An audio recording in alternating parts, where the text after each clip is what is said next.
दोस्तों, आज मैं आपके लिए एक ऐसी बुक की समरी लेकर आया हूँ जो कि आपको अमीर बना सकती है। मैं जिस बुक की बात कर रहा हूँ उसका नाम है थिंक एंड ग्रो रिच, यानी कि सोचिए और अमीर बनिए। ये बुक नेपोलियन हिल द्वारा लिखी गई है और इस बुक में जो 13 स्टेप्स बताए गए हैं, अगर आप इन 13 स्टेप्स को फॉलो करते हैं तो आपको अमीर बनने से कोई नहीं रोक सकता। तो चलिए जानते हैं इन 13 स्टेप्स के बारे में। बचपन के समय में लेखक को उनके एक मित्र एंड्रयू कार्नेजी ने बताया कि अमीर लोग कैसे अपनी किस्मत खुद बदल लेते हैं। इसके बाद इस सीक्रेट को नेपोलियन हिल 20 वर्षों तक खोजते रहे और एक दिन उन्होंने पता चल गया कि किस प्रकार से किसी भी बिजनेस या प्रोफेशन में सफलता प्राप्त की जा सकती है। एक कम पढ़ा लिखा या अनपढ़ इंसान भी बड़ा आदमी या पैसे वाला बन सकता है।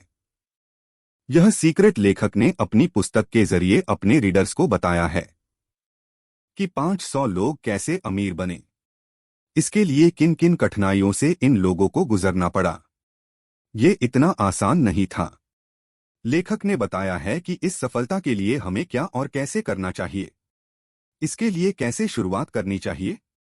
थिंक एंड ग्रो रिच पुस्तक में नेपोलियन हिल ने अमीर बनने के लिए 13 कदम बताए हैं जिनके द्वारा कोई भी व्यक्ति लाइफ में सफलता प्राप्त कर सकता है। इस पुस्तक के द्वारा जिंदगी में मान सम्मान, पैसा, पर्सनैलिटी तथा सुख चैन प्राप्त करने का सीक्रेट आप जान पाएंगे। इसके लिए इस पुस्तक में 13 कदम दिए गए हैं। यह पुस्तक पूरे तरीके से आपकी जिंदगी बदल सकती है। स्टेप 1, इच्छा। सफल होने की इच्छा ही सभी उपलब्धियों के शुरुआती कदम होते हैं। यही हमारा पहला कदम है। यहाँ पर लेखक कहते हैं कि इच्छा ही सब कुछ है। दौलत निश्चित रूप से आती है अगर उसे हासिल करने की इच्छा हो। ऐसी इच्छा जो हमारे दिलों दिमाग पर हावी हो जाए। यह एक स्थायी मानसिक अवस्था बन जाए। फिर इसके पीछे लगन से जुटकर उसे हासिल किया जा सकता है। जो भी हमारी प्रबल इच्छा होती है वह मूर्त रूप लेने का रास्ता बना लेती है। लेखक का छोटा बेटा जन्म से गूंगा और बहरा था। डॉक्टरों ने कहा था कि वह कभी भी ठीक नहीं हो सकता, लेकिन नेपोलियन हिल और उनकी पत्नी की प्रबल इच्छा थी कि वह बोले।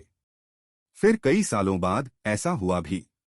यहाँ लेखक अपनी प्रबल इच्छा की ताकत बताते हैं जिसके चलते उनका बेटा पूर्ण रूप से स्वस्थ हो गया।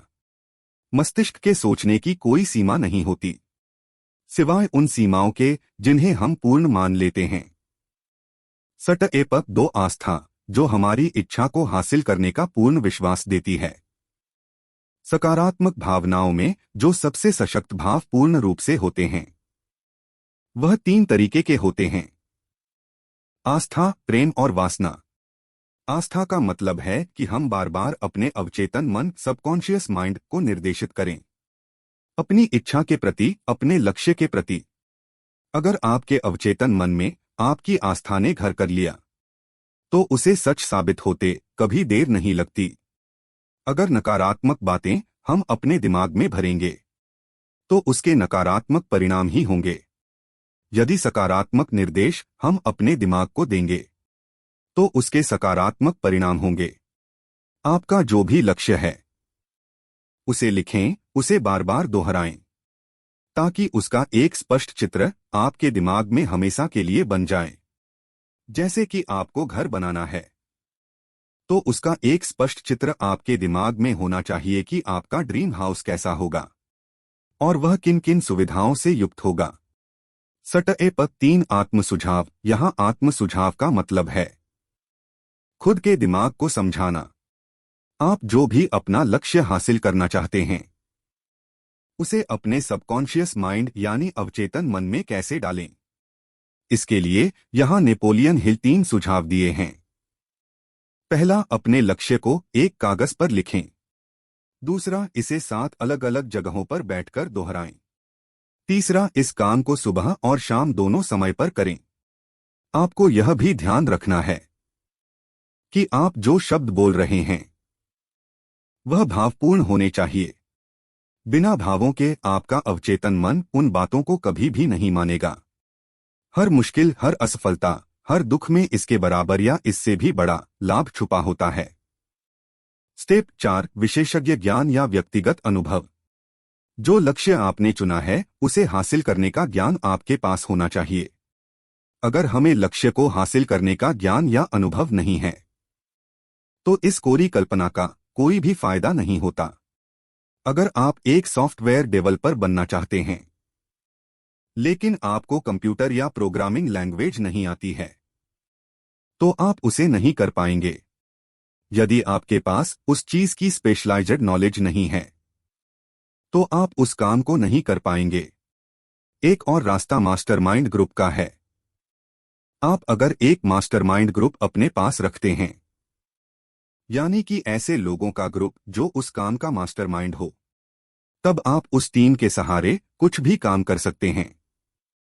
इसका सबसे बढ़िया उदाहरण है हेनरी फोर्ड, जिन्होंने अपनी टीम के बलबूते पर $1 बिलियन की वर्ल्ड फेम कंपनी बनाई। Step 5 imagination. किसी चीज की कल्पना अगर कोई इंसान कर सकता है तो वह उसकी रचना भी कर सकता है।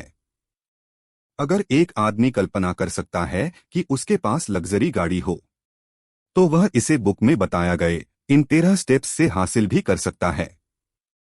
यहाँ पर लेखक एक युवा के कल्पना शक्ति की बात बताते हैं जिसने विश्व प्रसिद्ध ब्रांड कोका कोला का फार्मूला बनाया था।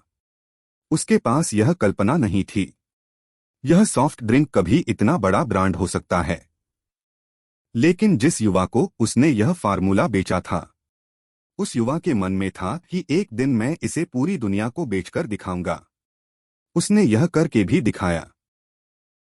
Step 6 organised planning. आप जो भी चीज जीवन हासिल करना चाहते हैं उसकी आपको एक निश्चित रूप पूर्ण योजना बनानी पड़ेगी। यह चीज मुझे कैसे मिलेगी? प्लानिंग बनाने के लिए लेखक बताते हैं एक एक्सपर्ट टीम की जो योजना बना सके। लेखक यहाँ एक सजेशन यह भी देते हैं कि अगर आपकी यह योजना असफल हो जाए तो आप बिल्कुल भी डरे नहीं। लक्ष्य को निर्धारित करते हुए अपनी प्लानिंग को चेंज करें और आगे बढ़े।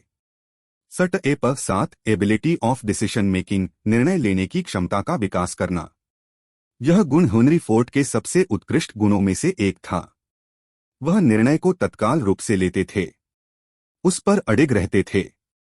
लेखक कहते हैं कि राय दुनिया की सबसे सस्ती वस्तु होती है, इसलिए अपने निर्णय खुद ले।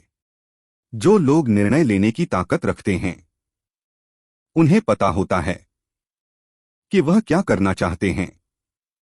अनिर्णय की क्षमता कुछ लोगों में बचपन से ही होती है, जिसे निर्णय लेने की क्षमता में बदलना जरूरी है।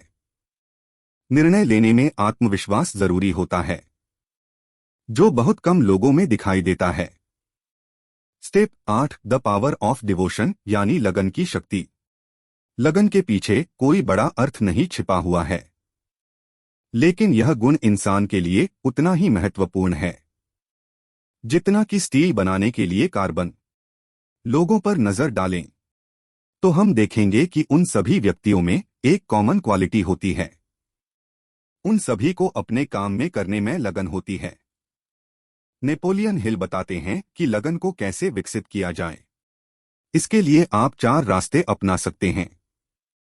पहला, निश्चित लक्ष्य। दूसरा, निश्चित योजना। तीसरा, एक सकारात्मक दिमाग। चौथा, एक या अधिक लोगों के साथ गठबंधन जो हमेशा आपको प्रोत्साहित करें। यहाँ नेपोलियन हिल का ग्रुप से मतलब है मास्टरमाइंड ग्रुप से। Step 9 improve self power. स्वयं की शक्ति को बढ़ाना। स्वयं की शक्ति को कैसे बढ़ाया जाए, इस बारे में ऑथर कहते हैं अगर आपके पास पावर है तो आप सब कुछ हासिल कर सकते हैं। बिना पावर के आप कितनी भी प्रभावशाली योजनाएं क्यों न बना लें, उसमें आप सफल नहीं हो सकते। अमीर बनने के लिए पावर का होना बहुत जरूरी है। अब बात आती है कि ब्रेन पावर को कई गुना कैसे किया जाए। How to increase your brain power. यहाँ नेपोलियन हिल उदाहरण देते हैं बैटरीज का। अगर एक बैटरी की जगह कई बैटरी का समूह बनाकर पावर जेनरेट की जाए तो बहुत ज्यादा पावर प्राप्त होगी। यानी जब एक से अधिक दिमाग एक साथ काम करेंगे तो आपकी काम करने की शक्ति में अपने आप इजाफा होगा। यहाँ पर लेखक टीम वर्क की बात कर रहे हैं। Step 10 sex transmutation, sex energy का रूपांतरण मतलब एक ऊर्जा से है जो कि दूसरे रूप में बदलना।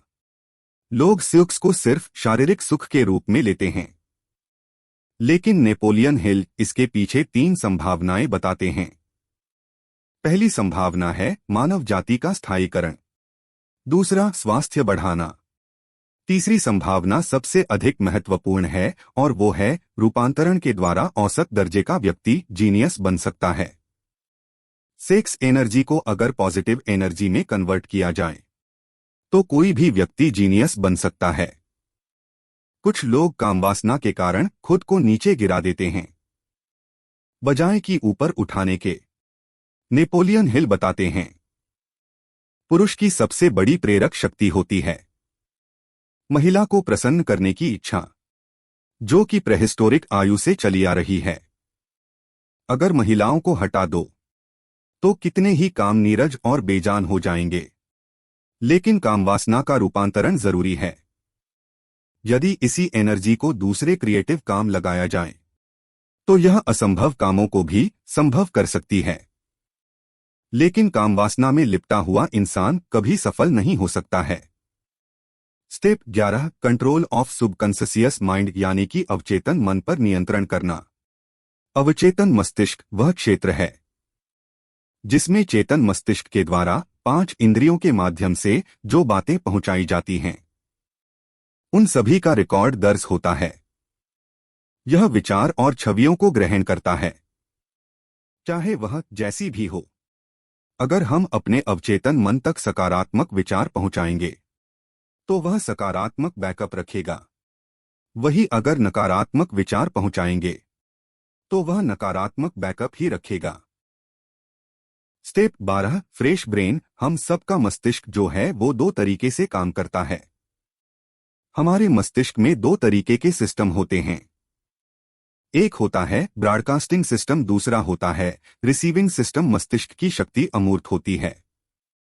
इतिहास गवाह है, दुनिया में जितनी भी महानतम शक्तियां हैं वह सब अमूर्त ही होती हैं। आप हमेशा अपने दिमाग को अपडेट रखें, अपने दिमाग को हमेशा फ्रेश रखें। आपका ब्रॉडकास्टिंग और रिसीविंग दोनों सिस्टम एकदम सही तरीके से काम करने चाहिए। Step 13 the use of sixth sense यानी कि छठी इंद्री का प्रयोग करना। नेपोलियन हिल एक महत्वपूर्ण बात याद दिलाते हैं कि सफलता की सीढ़ी पर ऊपर की तरफ कभी भीड़ नहीं होती।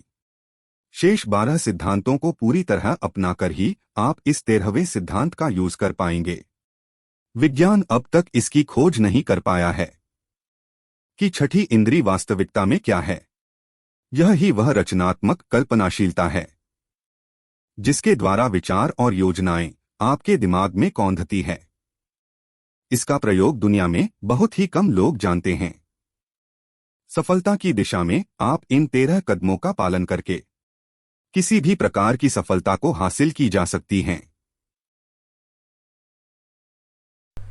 तो दोस्तों ये थी समरी नेपोलियन हिल द्वारा लिखी गई किताब थिंक एंड ग्रो रिच की, यानी कि सोचिए और अमीर बनिए। इस किताब में अमीर बनने के 13 स्टेप्स नेपोलियन हिल द्वारा बताए गए हैं। दोस्तों आपको कैसे लगे ये 13 स्टेप्स अमीर बनने के, और आप अपने अंदर क्या बदलाव लाना चाहोगे, आप हमें कमेंट करके बता सकते हैं। धन्यवाद।